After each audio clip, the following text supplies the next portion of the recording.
My name is Charles Graves, and this is Dr. Russell Robinson's class, video diary number 4, Privacy and Media Law Liability.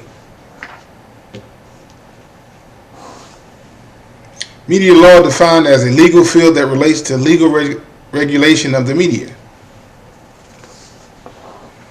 Media types that are regulated by the law: telecommunications industry, information technology, broadcasting, advertising, the entertainment industry, censorship, internet and online services.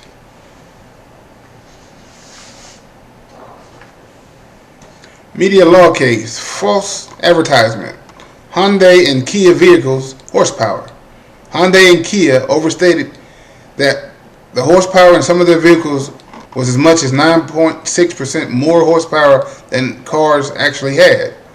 A class action lawsuit in Southern California claimed the companies were able to sell more cars and charge more per vehicle because of the false claims. In the end, the auto powerhouses had to pay customers. The settlement was estimated to be between $75 million and $125 million. Privacy law is defined as referred to the laws that deal with the regulation of personal information about individuals, which can be collected by governments and other public as well as private organizations, and its storage and use. Privacy laws that are designed to regulate specific types of information: communication privacy laws, financial privacy laws, health privacy laws, information privacy laws, online privacy laws, privacy in one's home. Privacy law case. Charge: Colonel Irving James Wright faces jail time after he admitted to placing a video camera inside a women's locker room at the Franconia Alternative School where he was a physical education teacher. The verdict: he was sentenced to 6 to 12 months in the county jail after he pleaded guilty to misdemeanor charges of invasion of privacy and harassment. False light: a mix of privacy and libel law. False light involves cases in which the media places an individual in a false light before the public. Here's a false light case: People's Bank and Trust Company versus Globe International Incorporated.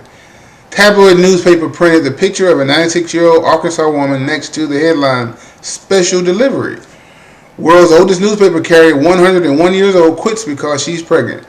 I guess walking all those miles kept me young. The woman, who in fact was not pregnant, Nellie Mitchell, who had run a small newsstand on the town square since 1963, prevailed at trial under a theory of false light invasion of privacy. She was awarded damages of $1.5 million. The tabloids appealed, generally disputing the offensiveness and falsity of the photograph, arguing that Mitchell had not actually been injured and claiming that Mitchell had failed to prove that any employee of the tabloid knew or had reason to know that its readers would conclude that the story about the pregnant carrier related to the photograph printed alongside. The Court of Appeals rejected all the tabloid's arguments and the decision was upheld. Another interesting media law case. Robin Williams sued his celebrity look-alike who, with the help of his agent, was pretending to be the actual Robin Williams. Under false pretenses, the look-alike was cheating charities under Robin Williams' name and causing serious damage to his reputation.